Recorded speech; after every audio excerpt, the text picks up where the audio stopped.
23 বছর আমি শিক্ষকতা করছি।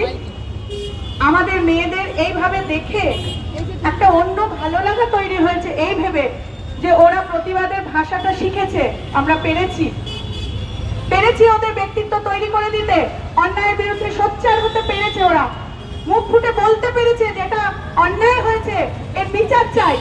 কিন্তু সব থেকে দুঃখের বিষয় কি জানেন, গণতন্ত্রে বিচার চাইতে হচ্ছে। এ কেমন গণতন্ত্র যেখানে বিচার চাইতে হয়? অপরাধী অপরাধ করবে তাই বিচার হবে, চাইতে হবে, এইভাবে পথে নেবে।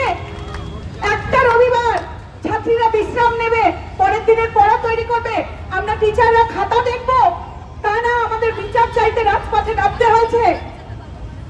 এটাই তো সব কথা বলে দিচ্ছে, আর তো কোনো কথা বলার অবকাশ নেই। গণতন্ত্র, গুহা মানব সভ্য হয়েছিল, তারা নিজের বুদ্ধিতে জ্ঞানের আলোয় আগুন জ্বালাতে শিখে এগিয়ে চলেছিল, সভ্যতার আলো দেখিয়েছিল, বিজ্ঞানের অগ্রগতি হয়েছিল। আজকে এ কোন সকাল, এ তো রাতের চেয়েও অন্ধকার। আমরা কি তবে পিছন দিকে হাঁটছি? আবার ফিরে যাব গুহায়? কোথায় শিক্ষিত মানুষ? আমাদের ছাত্রীদের বুকে রক্ত দিয়ে তিল তিল করে আমরা মানুষ করেছিলাম, তাকে প্রতিদিন প্রতি মুহূর্তে তার বাবা মা শিক্ষক শিক্ষিকা প্রত্যেক আত্মীয় বুকের রক্ত দিয়ে স্নেহ দিয়ে আদর দিয়ে বড় করেছিল, সুশিক্ষিত হয়েছিল, সে ডাক্তার হয়েছিল। সে বাঁচলে আরো 1 লক্ষ মানুষ বাঁচত, তাকে কি নির্মম ভাবে মরতে হলো, এবং তার বিচার আমাদেরকে চাইতে হচ্ছে। এটাই সব থেকে দুঃখের।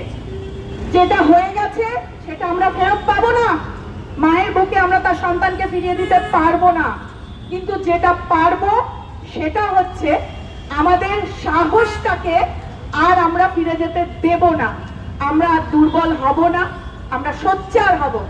এইমাত্র আমাদের ছাত্রী বলল, পৃথিবীতে কেন, মহাবিশ্বে কোথাও কোনো এমন দানব শক্তি নেই যে সত্যকে দাবিয়ে রাখবে। একদিন না একদিন সত্য মাথা তুলে দাঁড়াবেই। তাই আমি শিক্ষিকা হিসেবে, এখনো আমার চাকরি জীবন বাকি আছে, প্রতি মুহূর্তে বলেও এসেছি এতদিন, আবারও বলবো, নতুন করে বলবো, আমাদের ব্যক্তি মানুষকে নতুন করে ভাবতে হবে, জাগতে হবে। আর কোনো কিছুর বিনিময়ে আমরা আদর্শ ত্যাগ করব না। প্রতিটা মানুষের নৈতিক চরিত্র, তার আদর্শ, তার আত্মসম্মান যদি তার নিজের কাছে প্রিয় হয়, সম্মানীয় হয়, তাহলে তাকে কেউ কিনতে পারে না। ভয় দেখাবে, লোভ দেখাবে, সেই ভয় লোভ মোহ তাকে অর্জন করতে হবে। আমাদের প্রত্যেক ছাত্রীকে আমরা এই শিক্ষা দিয়েছি, দিচ্ছি, এরপরেও দেব, যে আমরা প্রত্যেকে ব্যক্তি মানুষ যদি আমরা সুন্দর হই, সুস্থ হই, শিক্ষিত হই, নির্ভীক হই, লোভ মুক্ত হই, কোন শক্তি, একত্রিত দানবীয় শক্তিও আমাদের পরাজিত করতে পারবে না। হয়তো সাময়িক পিছু হতে হবে, কিন্তু তার মানে হেরে যাওয়া নয়। আমাদের প্রত্যেক মেয়েকে এটাই শেখাবো, নতুন করে তারা শিখুক, ভাবুক প্রতিটা ক্ষেত্রে। আর আমরা কখনোই একা নই, ভাবতে হবে গণতন্ত্র পুরো দেশের যেমন প্রতিটা ক্ষেত্রে। একটা ক্লাসে যখন আমি কোনো কাজ করব, সবাই মিলে যখন একটা অনুষ্ঠান করব, প্রত্যেকের মত নেব, তারপর সেটা নিয়ে এগিয়ে চলবো। আমার ফ্যামিলিতে যখন কোনো অনুষ্ঠান হবে, প্রত্যেককে জানাবো যে এইটা করতে চাই, তোমরা কি বলছো। এই যে ছোট ছোট জায়গাগুলো, সবাইকে সাথে নিয়ে চলা, এটা আমাদের শক্তি দেবে। আমি কোনো কিছু গোপন করব না, আমি একা করব এটা ভাববো না, সবাইকে নিয়ে চলবো। তাহলে কি হবে, অশুভ শক্তি অবশ্যই পরাজিত হবে।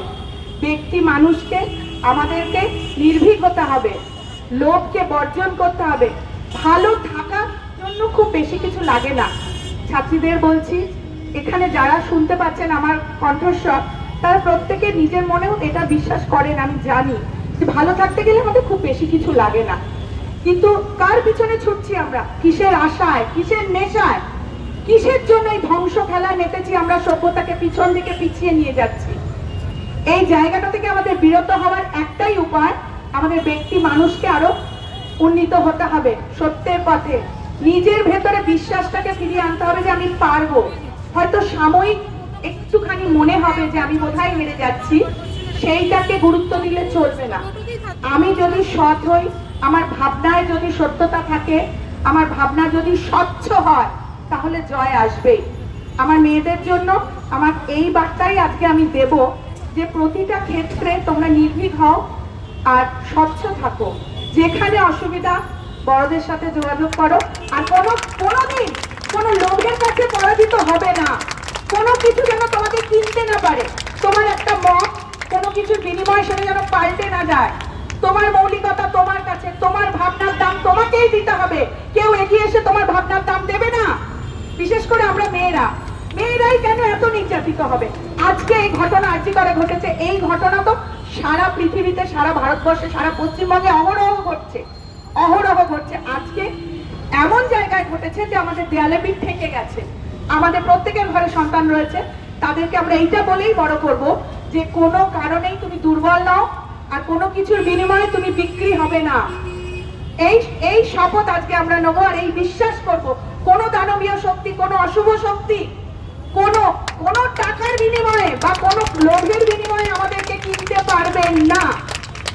আমরা বিক্রি হব না, কোনো কিছুর কাছে মাথা নত করব না। আমার মত আমার কাছে সব থেকে প্রিয়, তার দাম আমাকে যদি প্রাণ দিয়ে দিতে হয় তাও দেবো। যা দিয়ে দেখালো তিলোত্তমার মৃত্যু বৃথা যায়নি। সমাজের চোখে আঙুল দিয়ে দেখিয়ে দিয়েছে যে আমাদের দেয়ালে পিঠ থেকে গেছে। আর আমাদের বসে থাকলে চলবে না, আর আমাদের বিশ্বাস করে এগিয়ে আসতে হবে। দানবীয় শক্তিকে